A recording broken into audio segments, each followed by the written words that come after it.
Hey, how's it going, everybody? It is another week of RLCS in the books as North America went through Regional 2, and we are one step closer to finding out our top 4 teams going into the major.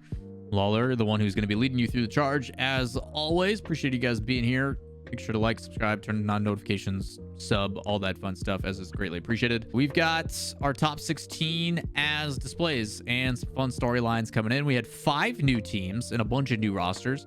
Some of the fun storylines: Akron University, which was known as Randy's Balls, and then became University of Rob, and then they're like, we should probably go buy our official like collegiate team. Was the first RLCS collegiate team full like base, so a CRL team that is officially qualified for the RLCS. They do have some familiar names with Tristan, who used to play back in the RLCS a couple years back as well. So not Tristan's first dance, but for Patty and Bullseye, congrats to them. It's pretty cool.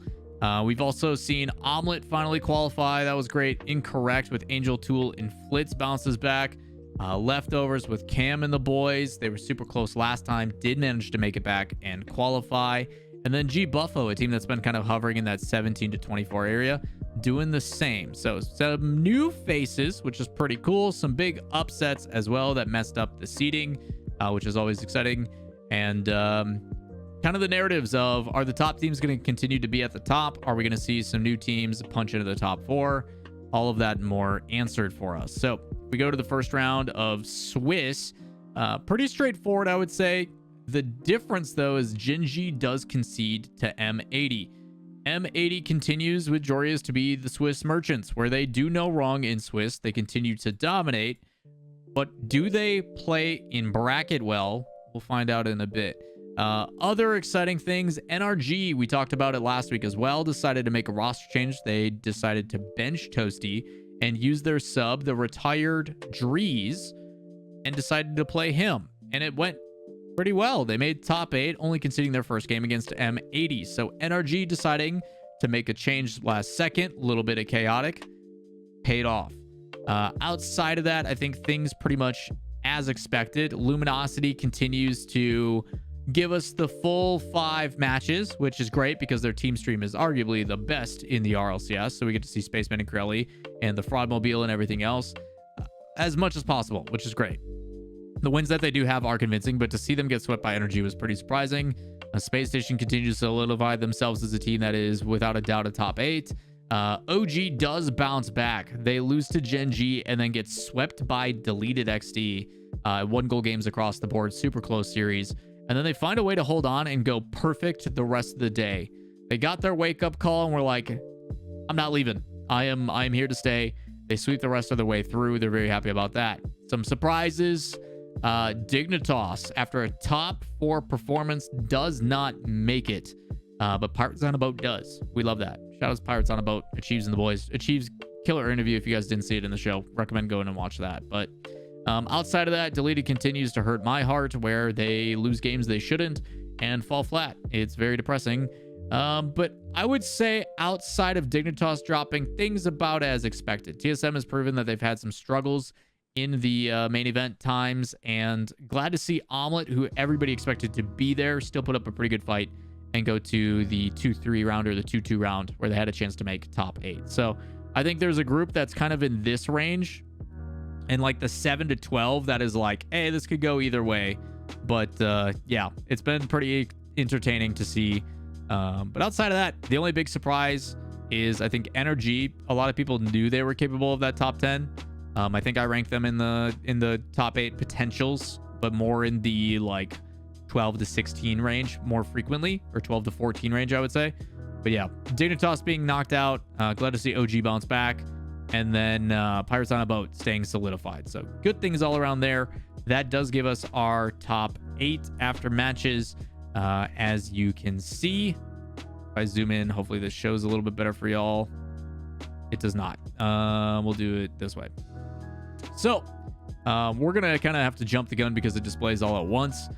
First things first, G2 continues to be that team. Unfortunately, Pirates on a Boat being the low seed has to run into them. That's just unlucky. It's really tough to get a real feel of what Pirates on the Boat could be when they have to play the top seed and the favored team to win everything. I will say, though, when you pull up the matches, G2 wins 2-0. OT, 1-0. Pirates on a Boat is going toe-to-toe just like all the other top dogs against the best team in North America.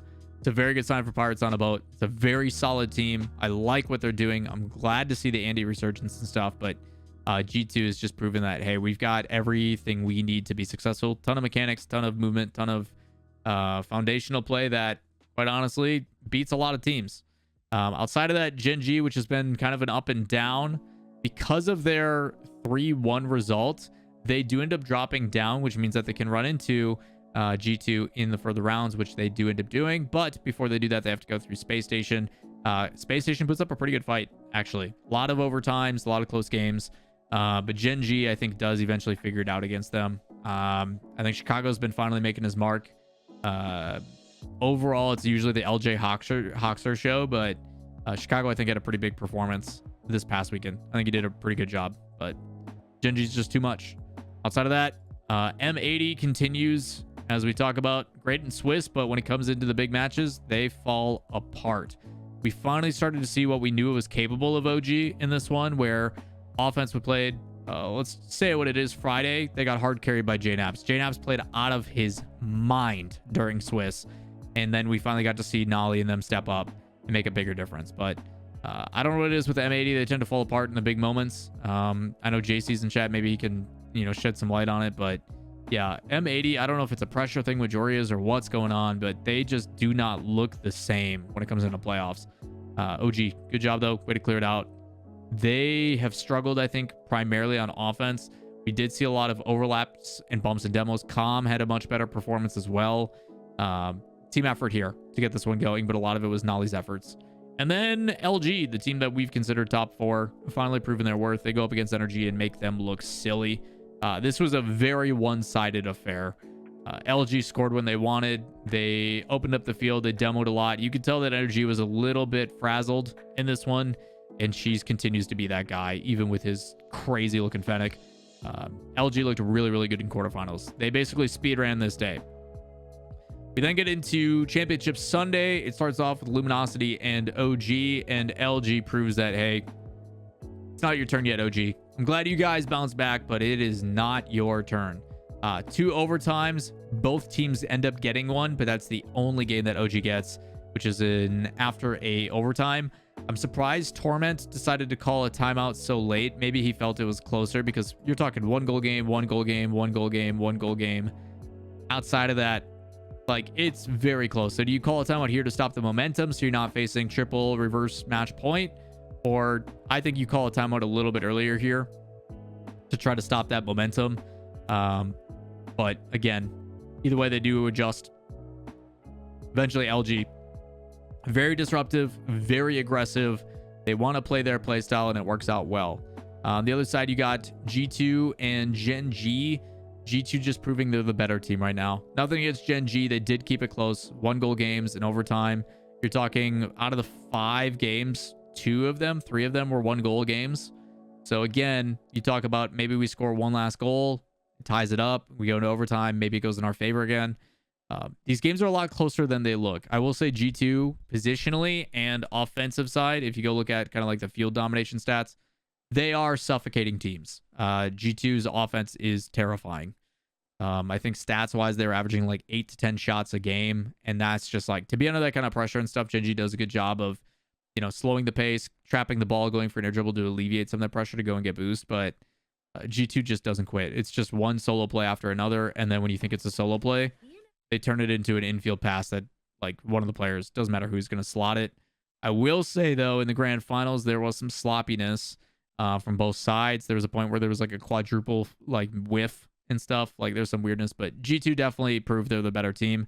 I think LG's play style, the fast, the aggressive, the disruptive is great, but G2's quick. G2 does not sit still. They are always on the ball. They are trying to win the challenges first and dictate the game, which makes it really tough for LG to catch people sleeping. I think G2 has a play style that matches up really, really good against LG. And this is going to be one where LG wants to come in and try to assert their playstyle to see if they can get G2. I think Luminosity beats G2 if it's early in the day. If it's their first series of the day, or if it's, first round of Swiss, I could see that LG's hey, we're going to bring this to 5 and it's going to be close. I think they've beaten them almost before as well. But I think a lot of it is very problematic. And apparently, according to chat, Genji is actually the one that had the shooting opportunities. But again, it's one thing to take a bunch of shots on target that are just missed or being saved. If the shots aren't threatening, then it doesn't really matter. So that's, I think, part of the problem. G2 is happy to play a little bit of defense if they need to, and choose correct challenges, especially when they're low boost. It's what makes them solid. So apparently it was only one game according to Beast Mode's dad. I didn't get to watch as much of the matches as I would like to. I was very busy this weekend. I went to a monster truck thing, and then what else did I do? I also had like some work thing I had to attend. But yeah, either way, G2 playstyle I think is very good against Luminosity. If Luminosity can't find that disruption, they've got to find a way to trap the ball and force G2 to spots and then pair it with demos that way. But easier said than done. G2 speedy. They're very aggressive. So that's what we've got for NA. A quick and easy recap. G2 does it again back to back. But what does that do for the rankings? Some pretty crazy stuff. Number one, G2, as long as they make top 8, they're surefire. Everything's good. Everybody's great. I'll try to do an in-depth breakdown closer to Regional 3 to tell you guys what's on the line. Direct will most likely put out a page for that. But basically what you're looking at is all the teams in this range need to win to clinch, which means like, hey, we control our own fate. If we win, we're in. We're top 4, we're good. You can still do less than that, a top 4, top 8, but then you need a lot of help. But the big problem for teams like Shopify after not qualifying, and teams like OG moving up, Dignitas not making top 4 again, when you are those teams that are kind of in these spots, you need the teams that are playing really well to continue to play well, because they're just taking points away from everybody else. But because we saw Luminosity bump up, because we saw Dignitas drop out, it shifted, and now you've got a bunch of teams here all within 2-3 points of each other. Even TSM still has a chance. Even Deleted has a chance. Again, a win makes a big deal. Makes a big deal. But what's going to happen for that number 4 spot? Luminosity makes top 8. They're pretty much locked in. They give them 5 more points. I think they're good. So this is like a 6-8 way run. Should be a lot of fun coming down to the wire. But with that in mind, that's going to wrap it for today's video. As always, appreciate you guys tuning in and watching. If you guys enjoy the content, like, subscribe, notifications. We'll be covering EU here in just a day or two. So make sure you guys don't miss out on that one. And we'll see you in the next video. Peace.